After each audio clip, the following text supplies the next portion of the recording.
Se houver uma diversificação maior em termos de moeda de países, quando existir uma crise, pode haver uma possibilidade maior de haver um menor dano a esse patrimônio que está espalhado pelo mundo em várias moedas e em várias economias. Olá, Movers! Eu sou o Thiago Cunha, jurista aqui na Martins Castro. E este é o 4º episódio do Movecast, um espaço para conversar sobre muitas possibilidades de mobilidade internacional. Estamos gravando diretamente nos nossos escritórios aqui em Lisboa, e você pode acompanhar sempre os episódios no YouTube e também no Spotify. Antes de mais nada, uma nota importante. Este episódio faz parte de uma série de 4 encontros dedicados à mobilidade internacional a partir de investimentos. Queremos explorar junto com você as estratégias para proteger o seu patrimônio no bloco econômico mais sólido e avançado do mundo. E para abrir essa série, vamos conversar com Renato Martins, fundador e advogado aqui da Martins Castro. Ele vai falar com a gente sobre a importância da proteção patrimonial em tempos de incerteza global. Vamos começar? Tudo bom, Renato? Obrigado aqui pela sua presença conosco. Aqui na Martins Castro, nós falamos muito sobre mobilidade internacional, sobre o ecossistema de mobilidade, sobre essas comunidades que visam a mobilidade. E o nosso foco aqui é tratar sobre mobilidade através de investimento. Uhum. Eu acho que para isso é importante a gente entender como é que está o cenário global e o que o cenário global impacta os investidores para que nós caminhemos até um cenário de mobilidade. Tá? Então, o que você pode me dizer do cenário global hoje e como isso afeta os investidores no seu dia a dia? Oi, Thiago, um prazer estar aqui, falar contigo e entender como a mobilidade internacional pode ser impulsionada através dos investimentos, né? Esse é um grande tema que nós discutimos aqui diariamente e falar disso é um prazer. Como a ordem internacional pode influenciar e que perspectivas eu vejo nessa ordem hoje? É uma ordem internacional que está num momento de muita incerteza, né? Havia uma série de tendências que foram quebradas nos últimos anos e essas rupturas elas ocasionaram algum impacto e uma mudança de rumos.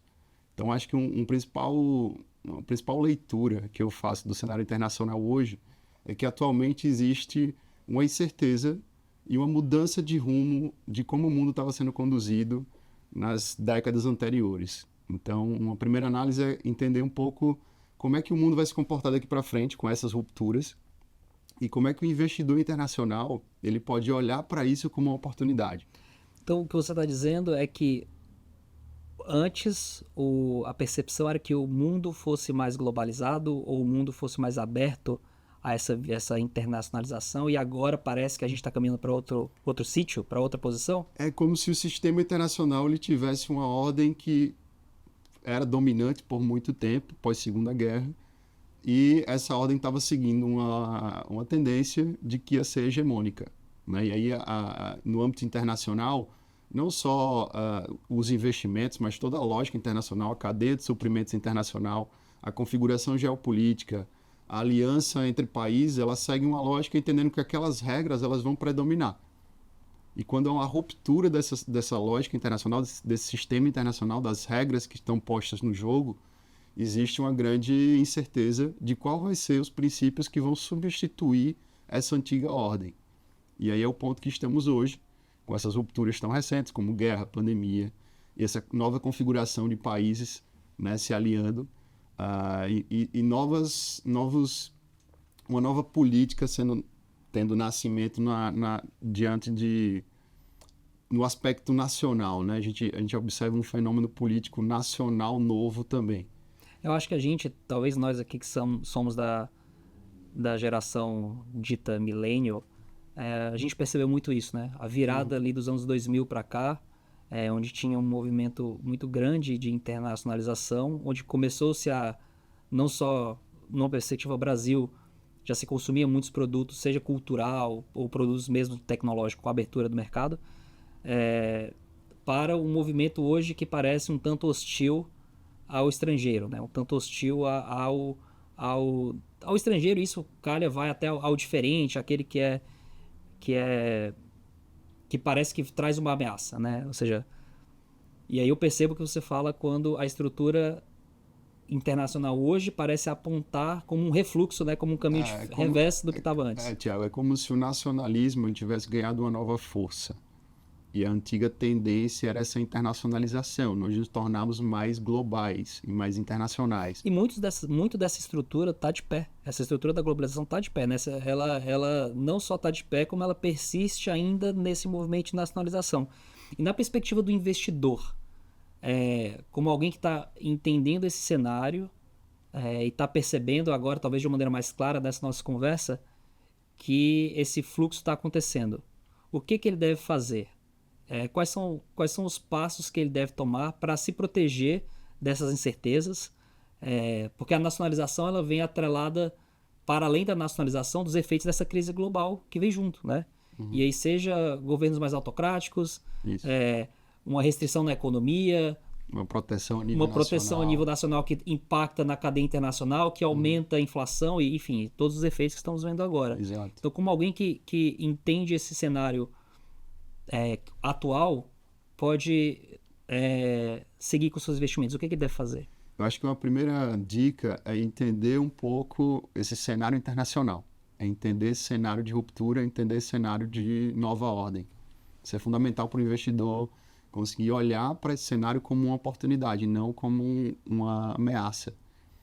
E eu falo muito sobre usar o sistema internacional como amigo, como forma benéfica, de forma inteligente para proteger o seu patrimônio, ter o seu patrimônio diversificado entre outras jurisdições, não só a jurisdição de origem, e o país que você reside, o país que você é nacional, e usar isso de forma mais inteligente. Porque a gente analisa 2 blocos de países. Se a gente conseguir separar como é que os países estão se comportando hoje com essa nova ordem, a gente analisa 2 fenômenos. O primeiro são países que querem impulsionar a economia através da taxação de fortunas, o aumento de impostos e essa proteção a nível nacional. E o investidor está super atento a isso, porque é o que tem acontecido e é o que está... Talvez seja esse efeito que está fazendo ele se movimentar, e não ele usar a oportunidade do cenário, não é? Exato. É como se pela dor, né, ele olhar e dizer, ok, meu patrimônio não pode estar vulnerável a essa instabilidade nacional, que é muito polarizada. Sim. Né? Ela é muito extrema, de direita extrema, de esquerda extrema. Então, ela permeia essa polarização. Isso não é benéfico para a economia. A economia precisa de estabilidade. Sim, na ponta o investidor vai sentir que não é benéfico para ele, Exato. que hoje o dinheiro dele vale muito, depois vale pouco. Exato. Então, assim, a previsibilidade, que é algo muito importante para o investidor, ela está ameaçada num cenário que ela é muito polarizado. Então, pela dor, o investidor olha e diz, ok, eu não posso estar refém de um governo que pode me taxar de uma hora para outra, pode criar, né, regras que não estavam no jogo antes. E aí vem o próximo passo, que é olhar para o sistema internacional e entender que há um outro grupo de países que quer receber esse investimento estrangeiro, que está se posicionando de uma forma mais inteligente e atrativa para proteger esse patrimônio estrangeiro e para beneficiar esse investidor. Então, a partir do momento que existe um grupo taxando e apertando as regras em níveis de tributário, fiscal para empresários e para os investidores, outro grupo de países está abrindo programas e atraindo investimento estrangeiro como parte da estratégia de desenvolvimento econômico daquele próprio país. Então, existem esses 2 grupos de países e o investidor olhar para isso com essa lógica, eu acho que é muito inteligente, porque pode diversificar e pode usar esse sistema internacional como um impulsionador do seu próprio patrimônio. Muito bem. E para você que quer saber um pouco mais sobre investimentos internacionais e como se valer dessa estrutura internacional que existe hoje para diversificar o seu patrimônio, clique no link que está aí na nossa descrição ou no QR Code que está na tela para você ter mais acesso a informações, a um e-book acerca de investimentos e para que entre em contato conosco, da Martins Castro, para que possamos ajudá-lo nessa jornada rumo à proteção do seu patrimônio. Agora, voltando aqui para a nossa conversa, Renato, o que você está me dizendo é que o investidor atento, ele vai fazer aquilo que ele faz de melhor. Ou seja, como diria lá o ditado brasileiro, ele tem gente que chora e tem gente que vende lenço, ele vai vender lenço. Ou seja, ele vai utilizar da estrutura dos países que estão permitindo esse fluxo de capitais para proteger o seu patrimônio. E como é que que a gente entende o cenário atual de uma perspectiva, o que permanece nessa mudança de cenário, né, que permite com que o investidor tenha segurança nisso. Por que o investidor, vendo essa crise, ele vai tirar o dinheiro do país? Porque eu acho que há muita insegurança do investidor dizer, olha, com essa mudança toda, por que eu vou fazer esse movimento? De entender isso como um risco, né? É uma manobra de alto risco. E perceber a oportunidade. Perceber a oportunidade. Por que essa oportunidade ela é oportuna? Por que de fato ela existe? O que a gente tem de sinais ou de estruturas que apontam para essa oportunidade? Primeiro é entender aquele ditado que nunca coloque todos os ovos no mesmo cesto. Então, assim, qual é o cesto aqui? É o país, é a moeda nacional. Então, ter todo o investimento em real no Brasil hoje é altamente perigoso. E seja em pesos, enfim, onde você estiver. Ou em né? qualquer país, exatamente. Então, entender que a lógica aqui é diversificação. Isso é uma lógica da natureza, né? A policultura é mais forte que a monocultura, enfim. A multiplicação das espécies, quando você tem uma diversidade de espécies, você tem um ecossistema mais forte. Então, isso é algo que é natural. É uma tendência natural do mundo e os investimentos seguem essa lógica. Se houver uma diversificação maior em termos de moeda de países, quando existir uma crise, pode haver uma possibilidade maior de haver um menor dano a esse patrimônio que está espalhado pelo mundo em várias moedas e em várias economias.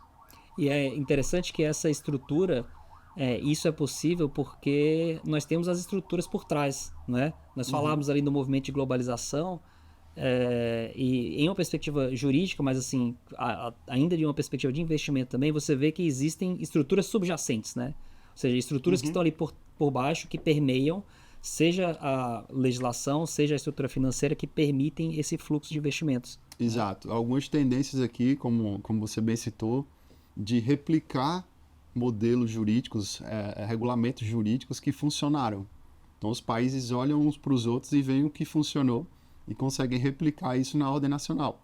Então, absorver aquele conhecimento jurídico e legislativo e publicar, criar leis que fazem sentido e que já foram testadas em outras jurisdições. Então, há essa tendência.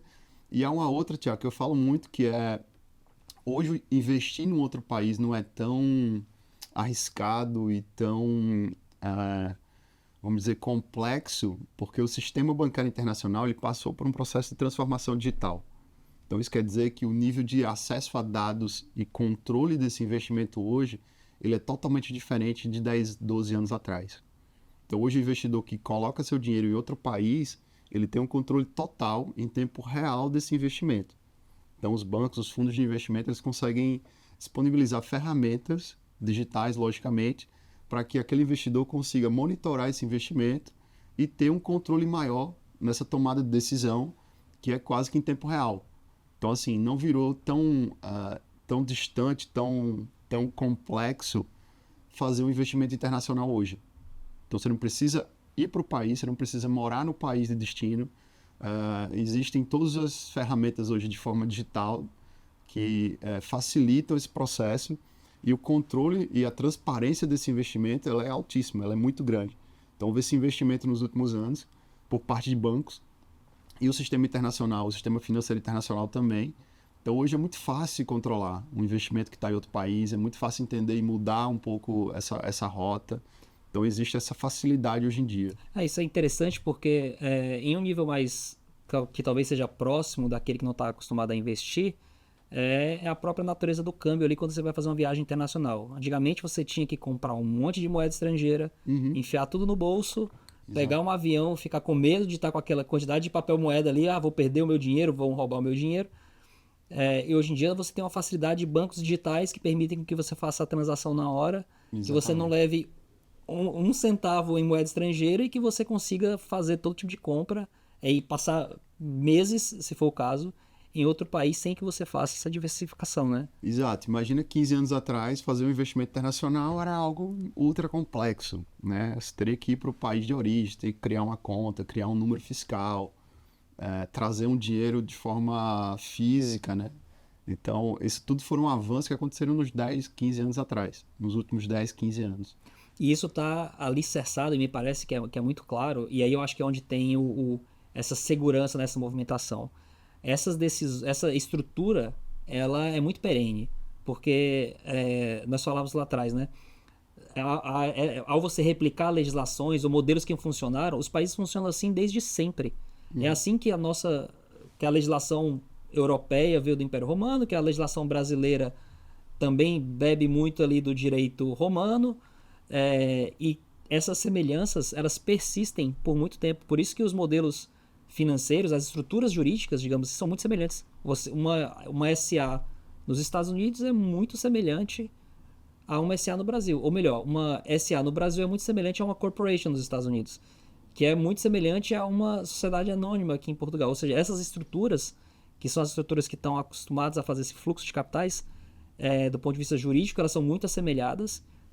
E o que você está me dizendo é que o sistema financeiro caminhou inclusive à frente disso e foi que puxou essa onda de ajuste legal. Então essa estrutura já está toda formada, né? Exato. Existe essas duas infraestruturas atuando em conjunto, né? Quando o país habilita e regula a operação bancária, a operação internacional bancária e essas transferências internacionais, e o país de origem regula de forma similar ao país de destino. Então há aqui uma coordenação, uma cooperação a nível internacional, que existe a replicabilidade dessas legislações. E isso é independente das vontades dos países de querer ser mais nacionalista ou não. Ou seja, independente de governo, isso é uma estrutura de Estado. Exato. Não é? Uma política mais difícil trocar porque ela tem que passar por tratados internacionais, ela tem que absorver a legislação a nível nacional. Então... E ela é base da cadeia de suprimentos que nós falávamos antes, né? Ela é base de toda essa estrutura que permite com que hoje você, por mais que não queira, você tenha produtos e patrimônio que circule aí, independente da vontade do governo de ser mais restritivo ou mais permissivo com relação a essa flexibilidade, né? Isso, exato. Então há esse avanço legislativo nos últimos anos e há essa transformação digital dos bancos. Os bancos se tornaram digitais. Então, com isso, você consegue ter acesso sem ter a presença física. Então, alguém na China consegue controlar o seu investimento aqui na Europa de forma em tempo real, sem precisar estar aqui. É interessante que esse modelo, e com isso, na realidade, veio na ponta, digamos assim, do que há de mais moderno nesse tipo de investimento. A gente tem a figura dos fundos, né? Os fundos como uma estrutura que permite esse tipo de diversificação. Como é que você entende que fundos de investimento, que posição que eles estão, e por que alguns países entendem que ele é o modelo ideal para fazer frente a essas mudanças de clima, digamos assim, essas mudanças de vento? Eu acho que os países, os programas de atração de investimento europeu, por exemplo, eles estavam pautados no investimento principalmente imobiliário.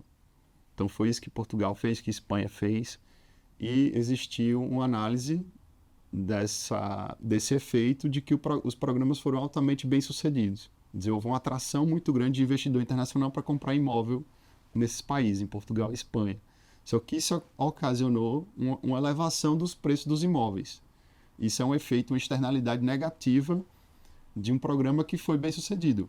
Quer dizer, as pessoas que são os nacionais ou as pessoas residentes nesses países tiveram mais dificuldade em comprar e aceder a imóveis porque existia esse fluxo de recurso externo vindo e elevando os preços locais. O que é que isso tem a ver com os fundos? O fundo é um investimento na economia produtiva. Isso quer dizer que se investe em empresas. Isso quer dizer que se investe em algo que se vai gerar dinheiro e vai dinamizar a economia. Então, acho que Portugal ele tem uma opção inteligente de entender que o erro aqui não é o investimento estrangeiro. O erro aqui é como é que o país conduz o investimento estrangeiro. Porque se for uma economia produtiva, você tem o melhor dos cenários. Você tem a injeção de dinheiro externa e você tem a utilização desse dinheiro dentro do país para empresas e para impulsionar e para gerar valor na economia. Então, para impulsionar a cadeia produtiva, para dinamizar essa economia, para gerar emprego e para gerar renda para as pessoas que vivem lá. E não o contrário, né? E não para inflacionar os preços e fazer com que o acesso a bens seja limitado aos nativos, às pessoas que residem naquele país.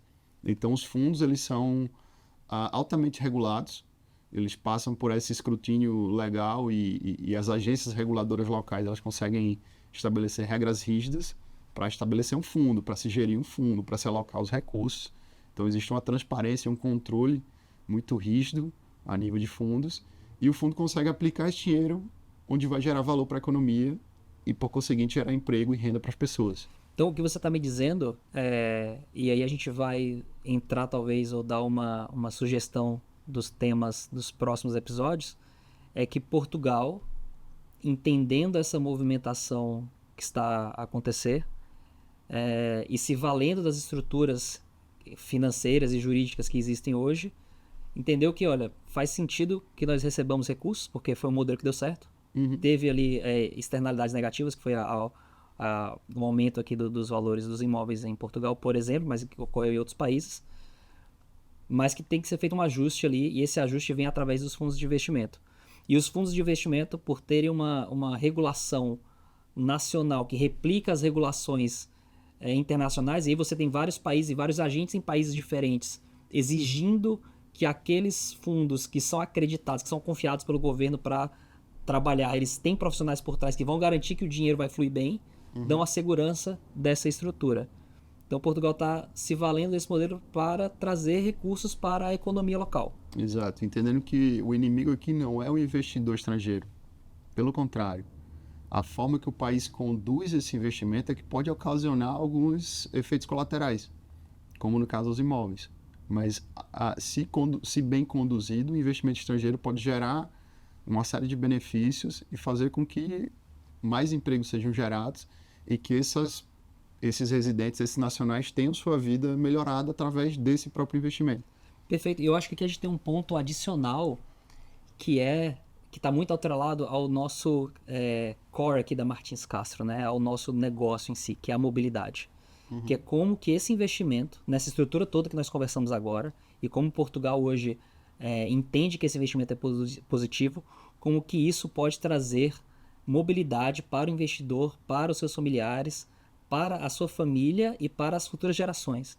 Né? Como que talvez o investidor não tenha essa percepção que ele está num ambiente de mobilidade, que ele é um mover, como nós falamos aqui. Ele se vê só como investidor. Como é que a gente consegue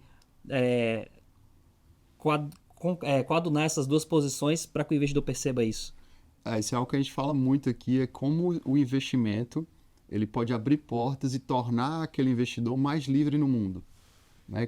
Que oportunidades esse investidor tem de criar laços e ter vínculos com o país e que vai os tornar, ele, a família e os seus descendentes, mais livres no mundo, com mais opções de viver, morar, trabalhar, investir, ter negócios em vários países do mundo.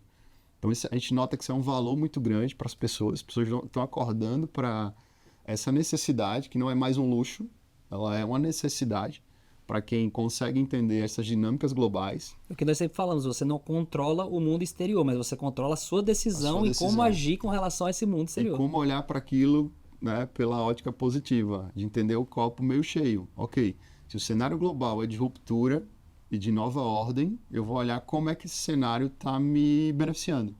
Essa pergunta que conduz o investidor e que faz aliar o que você muito bem disse, que é a diversificação do investimento, quer dizer, é ter seu investimento em vários países e, para além disso, ter acesso a essa mobilidade. É poder morar, estudar, ter acesso ao sistema educacional, de saúde, de previdência de outros países. E se a gente olha para gerações que são a nossa geração foi marcada, né, pelo início da internet comercial e a geração Z, ela é muito característica por isso, por ter esse espírito mais global, mais livre, mais internacional, de querer sair do seu próprio país.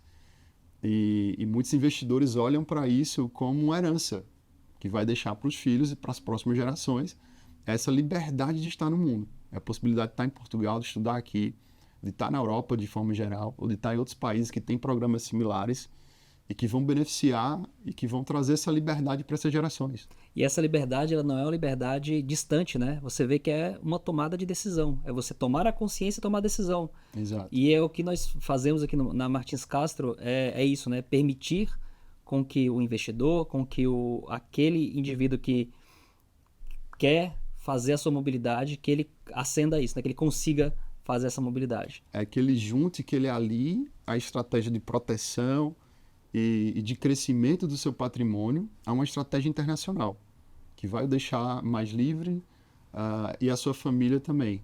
Então, é aliar essas duas coisas. Então, por isso a gente fala da mobilidade internacional por investimento.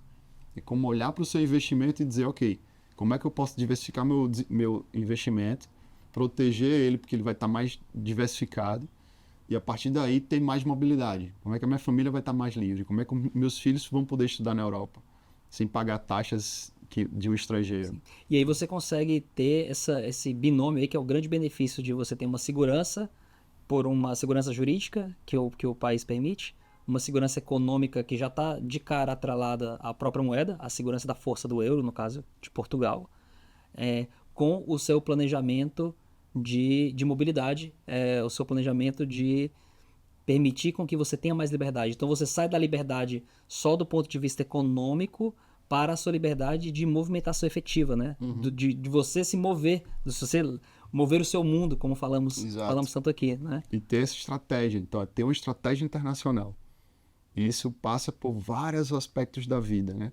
A sucessão do patrimônio, a proteção diplomática, que hoje em dia é o que a gente tem que pensar, é entender como é que os países que eu sou vinculado, né, que eu tenho a nacionalidade, vão poder me proteger. Então, no cenário de guerra, isso é extremamente útil de se pensar. E os vários outros benefícios relacionados ao acesso a esses sistemas. O acesso ao sistema de saúde, o acesso ao sistema de educação. Então, pensar estrategicamente aqui, ele é fundamental. E um ponto importante é que nós não sabemos o futuro, né? Como é que vai estar o dia de amanhã. Então, hoje é permitido esse tipo de movimentação.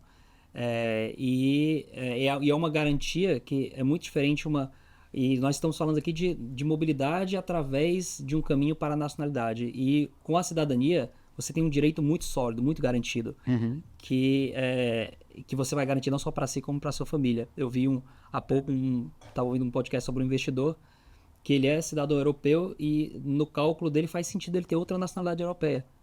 Porque ele não sabe como é o dia de amanhã. E se ele é permitido. Exato, e se é permitido a ele fazer isso, por que não fazê-lo? Exato. É você ter a consciência e tomar uma atitude. É você ter consciência e tomar uma atitude. Exatamente. Está no círculo de decisão. Está acessível a quem tem um patrimônio considerável e que esse país exige uma certa quantia para se aceder a essa mobilidade.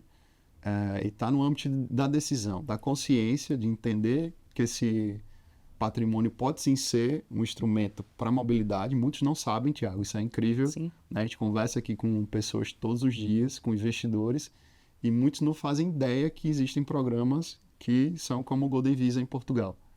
Então, há um desconhecimento generalizado. No Brasil também há esse desconhecimento, apesar de Portugal ser um país irmão e próximo, a gente consumir muito, né, notícias, e Portugal está muito em destaque. Muitos investidores não conhecem ainda essa possibilidade.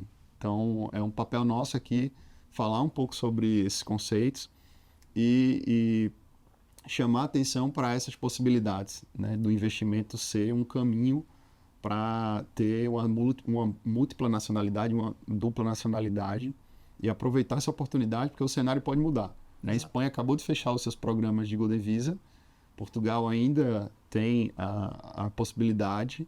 Na Europa, Malta, Chipre, Grécia, outros países também têm.